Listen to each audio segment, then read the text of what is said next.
இது தமிழக சட்டசபை தேர்தல் குறித்தான கட்டணம் செலுத்தப்பட்ட விளம்பரம். தலைவன் என்றால் ஐயா ஸ்டாலின் மீது 1000 விமர்சனம் எனக்கு உண்டு. அரசியல் இல்லையோ, ஆனாலும் இரவோடு இரவாக தூக்கத்தை குறைத்து வந்து நின்னார்ல. தலைவன் அப்படிங்கறதுல உங்களுக்கு இந்த பேரை கேட்டோன்னே என்ன மனசுல தோணுது? ஸ்டாலின். எஸ். அக்கினி நெஞ்சில் குமுறும் எரிமலை கட்டின கலட்டும் ஆத்திரகாரா, அந்த குருதி அடிமுடி வேரில் அனலை திரட்டும் தைரியகாரா, கலியுகம் தேடி கடலால தாண்டி வந்தாயே நீ கரிகாலா. அரவணைக்கிற போக்கு, அதை பேசி சரி செய்கிற போக்கு கலைஞரை விட திரு ஸ்டாலின் வந்து ஸ்ட்ராங்கா இருக்குன்னு நினைக்கிறேன். ஸ்டாலின் இஸ் மோர் டேஞ்சரஸ் தேன் கருணாநிதி. அதை இன்னைக்கு ஸ்டாலின் நிரூபித்துக் கொண்டிருக்கார். நீ கரிகாலா,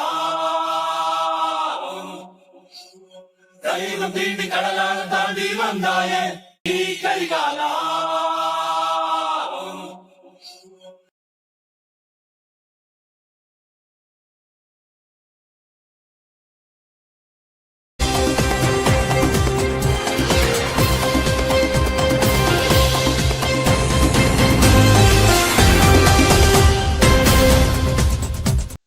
அன்பினர்களே, வளைகுடாவில் அமெரிக்க படைகளின் அதாவது கடற்படையின் நிலை சற்று சிதைந்து வருவதாக சொல்லப்படுகின்றது.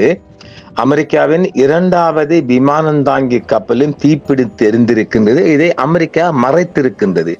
அந்த செய்தி இப்போது வெளிவந்த வண்ணம் இருக்கின்றது. அமெரிக்க போர்க்கப்பல்கள் பின்வாங்குவதற்கு முன்பே ஹோமஸ் ஜலசந்தியில் அவற்றின் மீது ஈரான் 16 குருஸ் ஏவுகணை தாக்குதல்களை தாக்கியது. இது குறித்து நாம் செய்தி தந்திருக்கிறோம். இப்போது அதை அமெரிக்கா ஏற்றுக்கொண்டிருக்கிறதாகவும் செய்தி வந்த வண்ணம் இருக்கின்றது. அடுத்தது இந்த போரும் திடீரென்று ஒரு போரும் ஒரு வாரத்துக்குள்ள சரி வருவதற்கான மிக அதிகமான வாய்ப்பு இருக்கின்ற காரணம், இந்த போர் அமெரிக்க அதிபர் தன்னிச்சையாக செய்தார் என்று பிரேரணை கொண்டு வந்த போதிலும் ஒரு வாக்குகளால் அவர் வெற்றி பெற்றிருக்கிறார். அதனால் அவருக்கு இன்னும் ஒரு தைரியம் ஏறி இருக்கும். எந்த வகையிலும் இந்த போரை தொடர்ந்து செல்லவும் அவருக்கு அதுக்குரிய வாய்ப்பும் வழங்கப்பட்டிருக்கிறதை பார்க்கலாம். ஈரான் போரின் நெருக்கடியால் அமெரிக்க கடற்படை சிதைந்து வரும் நிலையில் 2வது விமானந்தாங்கி கப்பலும் தீப்பிடித்து எரிந்தது. ஈரான் மீது இஸ்ரேலுடன் இணைந்த வாஷிங்டன் பயங்கரவாத போரை தொடங்கியதிலிருந்து அமெரிக்க கடற்படை இலக்குகள் சொத்துக்கள் பாதித்து வரும் தொடர்ச்சியான செயற்பாட்டு கோளாறுகளின் வரிசையில் மற்றொரு அமெரிக்க சூப்பர் ஹேரியர் கப்பலிலும் தீ விபத்து ஏற்பட்டுள்ளது என்றும் சொல்லப்படுகிறது. ஏப்ரல் 16 அன்று வர்ஜீனியாவில் உள்ள நார்ஃபாக் கடற்படை கப்பல் கட்டும் தளத்தில் திட்டமிடப்பட்ட பராமரிப்பு பணியின் போது USS Dwight D. ஐசன்ஹாவர் கப்பலில் தீ விபத்து ஏற்பட்டதில் 8 மாலுமிகள் காயமடைந்திருக்கின்றார்கள். இந்த சம்பவத்தை அமெரிக்க கடற்படை உறுதிப்படுத்தியதுடன் தீ விபத்துக்கான காரணம் இன்னும் விசாரணையில் உள்ளது என்றும் தெரிவிக்கப்பட்டிருக்கின்றது. நிமிட்ஸ் வகுப்பை சேர்ந்த அணுசக்தியால் இயங்கும் விமானம் தாங்கிய கப்பலான ஐசன்ஹாவர் திட்டமிடப்பட்ட படிப்படியான பராமரிப்பு பணிகளுக்காக 16 மாதங்களாக வர்ஜீனியா கப்பல் கட்டும் தளத்தில் நிறுத்தப்பட்டுள்ளது. ஒரு மாதத்திற்கு முன்பு கடற்படையின் மிகப்பெரிய மற்றும் மிகவும் மேம்பட்ட சூப்பர் கேரியரான USS ஜெரால்ட் ஆர் ஃபோர்டில் ஏற்பட்ட மிக கடுமையான தீ விபத்தை தொடர்ந்து இந்த சம்பவம் நிகழ்ந்துள்ளது.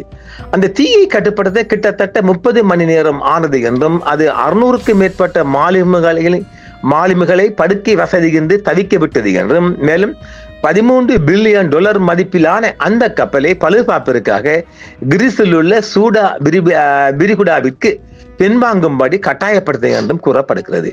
இந்த சம்பவங்கள் நிகழ்ந்த நேரம் முக்கியத்துவம் வாய்ந்தது.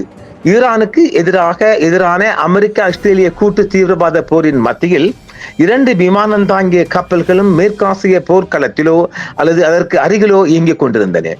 பென்டகன் ஆரம்பத்தில் ஃபோர்டு சம்பவத்தை கப்பலின் பிரதான சலவை பகுதியில் ஏற்பட்ட போர் தொடர்பில்லாத தீ என்று குறைத்து மதிப்பிட்டது.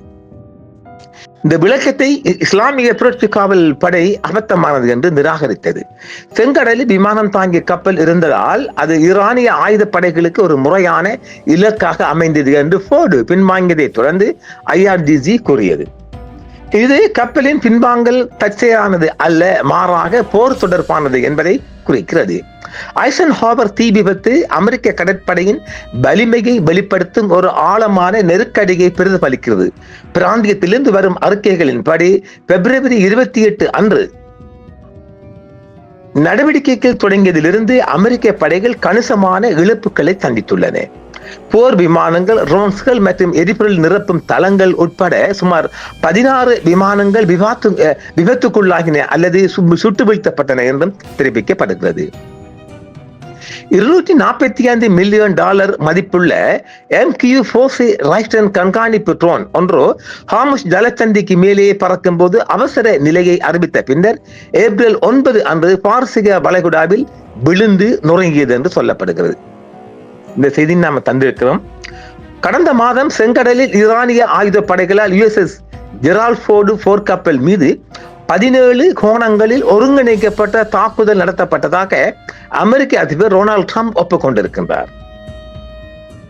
போர்க்கப்பல் தாக்குதலுக்கு உள்ளான நேரத்தில் அதில் இருந்த தனது கடற்படை தளபதிகளில் ஒருவரை மேற்கோள் காட்டி, அவர்கள் இங்கே இருந்தார்கள், அங்கே இருந்தார்கள், நாங்கள் எங்கே உயிரை காப்பாற்றிக் கொள்ள, எங்கள் உயிரை காப்பாற்றிக் கொள்ள ஓடினோம், எல்லாம் முடிந்து விட்டது என்றும் ட்ரம்ப் கூறினார்.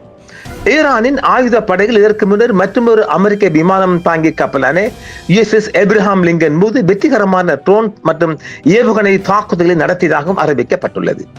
பரந்த அளவில் இந்த போர் அமெரிக்க ராணுவத்தின் தாங்கும் திறனில் வரம்புகளை வெளிப்படுத்தியுள்ளது. USS ஜெரால்ட் ஆல்ஃபோர்ட் கப்பல் தற்போது தனது 10வது மாத பணியில் ஈடுபட்டுள்ளது. இது ஒரு சாதாரண விமானம் தாங்கி கப்பலின் பணிக்காலத்தை விட 2 மடங்கு அதிகம் என்றும் இதில் மாலுமிகள், பழுதடைந்த கழிப்பறைகள், சுத்தமில்லாத துணிகள் மற்றும் தரையில் உறங்குதல் போன்ற சிரமங்களை எதிர்கொள்வதாகவும் கூறப்படுகிறது. ஈரானின் ராணுவ கோட்பாடு இந்த பலவீனங்களை சாதகமாக பயன்படுத்திக் கொள்ளும் நோக்கிலேயே வேண்டுமென்றே வடிவமைக்கப்பட்டதாக தெரிகிறது. ஈரானின் மூத்த அதிகாரிகள் அப்பகுதியின் குறுகிய நீர்வழிகளில் உள்ள அமெரிக்க கடற்படை இலக்குகளுக்கும் சொத்துக்களுக்கும் வெளிப்படையாக அச்சுறுத்தல் விடுத்துள்ளதாகவும் தெரிவிக்கப்படுகிறது. உங்களுடைய இந்த கப்பல்கள் எங்களின் முதல் ஏவுகணைகளிலேயே மூழ்கடிக்கப்படும் என்று இஸ்லாமிய புரட்சி காவல் படையின் தலைவர் ஏற்கனவே பேசியிருந்த வேளையில், குறிப்பாக கடலோர பாதுகாப்பு அமைப்புகளால் அமெரிக்க போர்க்கப்பல்கள் பெரும் ஆபத்தில் இருக்கும் ஒரு பகுதியாக ஹார்முஸ் ஜலசந்தியை அவர் குறிப்பிட்டார். அமெரிக்க போர்க்கப்பல்கள் பின்வாங்குவதற்கு முன்பு ஹார்முஸ் ஜலசந்தியில் அவற்றின் மீது IRGC 16 குரூஸ் ஏவுகணைகளை குறிவைத்து தாக்கியதாகவும் சொல்லப்படுகிறது. அமெரிக்க போர்க்கப்பல்கள் பின்வாங்குவதற்கு முன்பு ஹார்முஸ் ஜலசந்தியில் அவற்றின் மீது IRGC 16 குரூஸ் ஏவுகணைகளை குறிவைத்து தாக்கியதாகவும் அந்த செய்தி சொல்லுகின்றது. கடந்த வாரம் ஹார்முஸ் ஜலசந்தியில் நடந்த நடவடிக்கை குறித்து புதிய விவரங்களில் இஸ்லாமிய புரட்சி காவல் படை கடற்படை ஆக்ரோஷமாக பின்வாங்கிய அமெரிக்க போர்க்கப்பல்கள் மீது 10க்கும் மேற்பட்ட குரூஸ் ஏவுகணைகளை குறிவைத்து தாக்கியதாக சொல்லப்படுகிறது. இந்த மூலவாய முக்கியத்துவம் வாய்ந்த நீர்வழிகள் IRGC கடற்படைக்கும் அமெரிக்க ராணுவத்துக்கும் இடையே ஏப்ரல் 11 அன்று நடந்த மோதல் குறித்து தொடர் விசாரணைகளின் போது இந்த தகவல்களை பெற முடிந்ததாக சொல்லப்படுகிறது.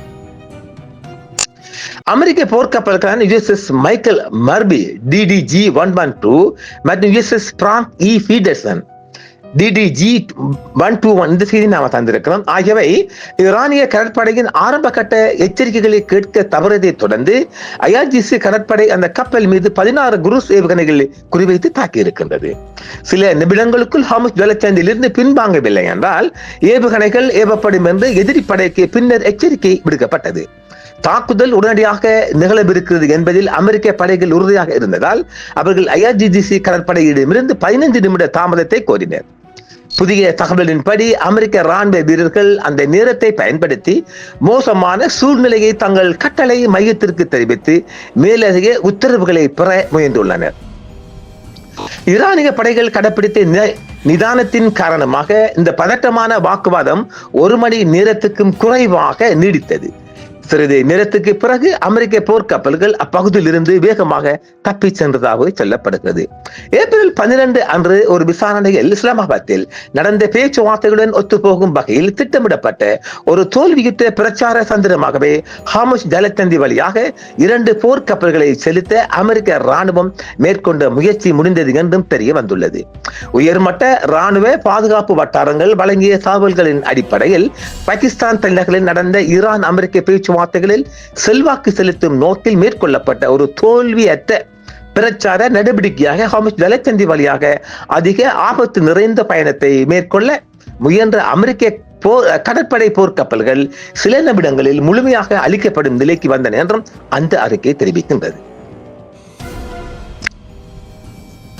ஆர்பாக் வகை அழிப்பு கப்பல்கள் இரண்டும் அந்த முக்கியத்துவம் வாய்ந்த நீர் வழியை கடக்க முயன்றன. ஆனால் ஈரானின் கடற்படையினரால் வழிமறுக்கப்பட்டு பின்வாங்கும்படி கட்டாயப்படுத்தப்பட்டன.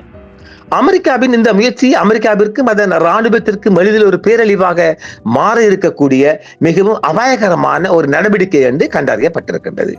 ஈரானிய பயண ஏவுகணைகள் கப்பல்களை குறிவைத்து தாக்குதல் ஆளில்லா விமானங்கள் பயன்படுத்தப்பட்ட பிறகு அந்த அழிப்பு கப்பல்கள் முழுமையாக அழிக்கப்படுவதற்கு சில நிமிடங்களே இருந்தன.